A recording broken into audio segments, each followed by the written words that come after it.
I guess I need to write this down, just in case I'm right and I'm dead tonight. My name's Tom. I'm 14 years old, and I did something horrible. I killed someone. Well, I mean, it was an accident. It wasn't just me, but I caused someone's death, or helped to do it. Now he's coming after me. I know that sounds crazy, but it's true.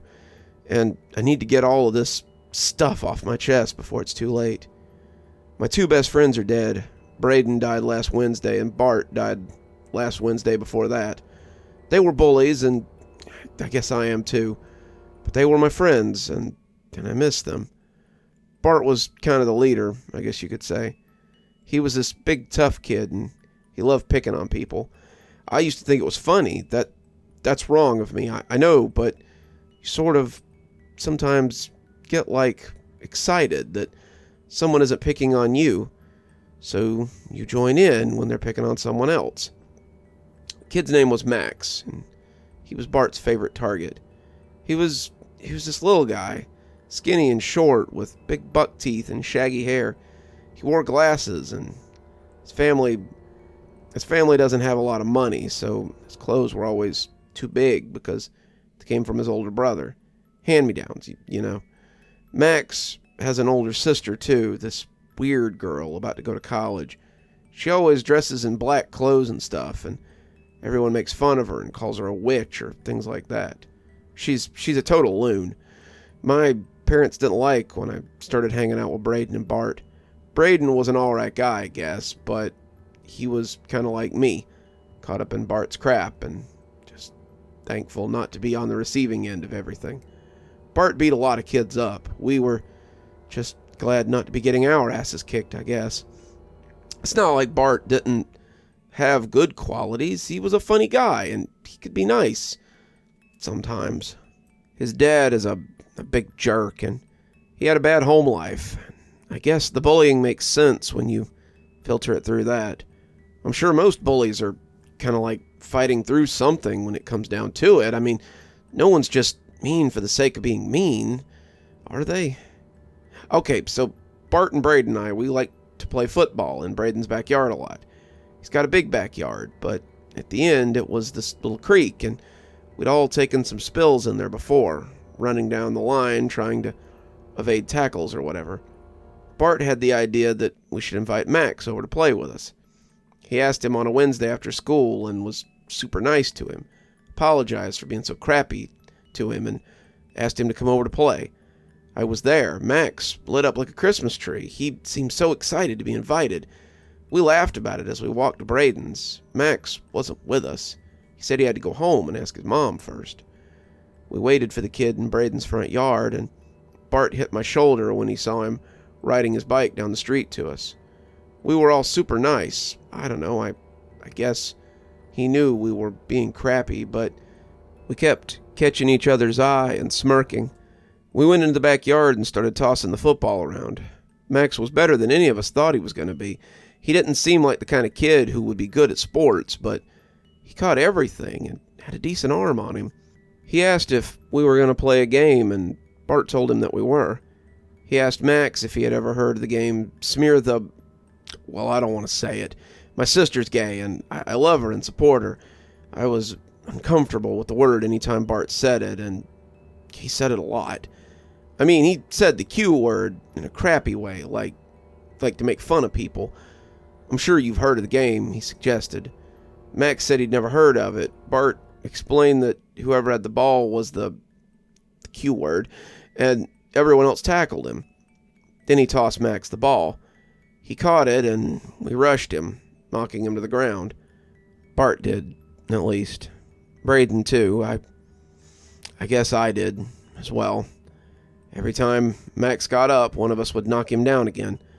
Eventually he tossed the ball away, but we didn't stop. We just kept tackling him. Max was crying. He got a split lip. He was bleeding pretty bad, and I turned to the others and told him to stop, but Bart got so pissed that he knocked me down. He told me that if I don't want to play anymore, I could go be the Q word, and he would smear me. So I played. I knocked Max down, over and over and over again. Max tried to run. He ran towards the back of our yard, and we chased him. Bart was the fastest, and he slammed into Max, and the kid went flying into the creek. We stood at the bank, and I'll never forget the sight. Max was dead, lying with his head on a rock, his blood leaking into the slow-moving water. That was about a month ago, and I know I'll never get the sight out of my mind as long as I live. Which won't be that long, I guess. Maybe that's what I deserve. The rest of the day is kind of a blur. Braden's mom was at work, so we called the police. We told them it was an accident, that we had just been playing and Max had slipped, and we had to go down to the station for hours and talk, each of us with our parents and a cop. They asked about the split lip and some bruises, and we all just said that's what happens sometimes when you play football. They bought it. We all went to the funeral. Braden and I were pretty shaken up, and we stopped talking to Bart. I could tell he was shaken up too, but he kept making jokes about it. He wouldn't laugh or anything. I think he was trying to make himself feel better. Like, had it been an accident, Max's sister came up to Bart at the funeral and yelled at him. She was crying, and it was hard to watch. She said she knew something had happened. Her parents had to drag her away from Bart. She told Bart that she would bring her brother back and that he would set things right. We all thought she was crazy. 2 Wednesdays ago, I was asleep when the phone rang. It was like 2 a.m, and I answered. It was Bart. He told me Max was in his yard. I told him that was impossible, but he sent me a picture, and it sure looked like Max, right outside his window. He was just standing there, wearing the suit that he was buried in. His face was all gray and gaunt. Bart was scared. He said he was going to hide. He was home alone for the night. His parents had gone out, and they went out a lot. He said he was hiding in the closet. He begged me to come over, begged me to save him, and then he started screaming. The call ended, and I called him back over and over, but he didn't answer. I almost went over there, but I was frozen in fear in my bed. I couldn't convince myself to get out from under the covers. The next morning at school, everyone learned that Bart was dead. His parents had found him earlier that morning. He was dead in his closet. I told Braden everything and showed him the picture Bart had sent me. He was terrified. Last Wednesday was our last day of school before summer. Braden came up to me near the end of the day and told me they'd been outside for gym class and he'd seen Max standing across a soccer field, just by the trees there. When Braden had pointed him out to someone else, Max was gone. Behind a tree, maybe. Braden was scared that Max was coming for him next. The next day, Braden was dead too. His mom found him outside in their backyard. Some kids said his head had been turned around, but I don't know if that's true or not. I wonder if Max's sister really brought him back. She must have. Maybe she really is a witch. Today I woke up and looked out my window and I could see someone standing down the road, just in the center of the street. Small, in a suit. It's Max. I went outside, but he was gone. But I know it was him. I know why he killed Bart first. He knows Bart was the ringleader. Maybe he saved me for last because I tried to stop the others.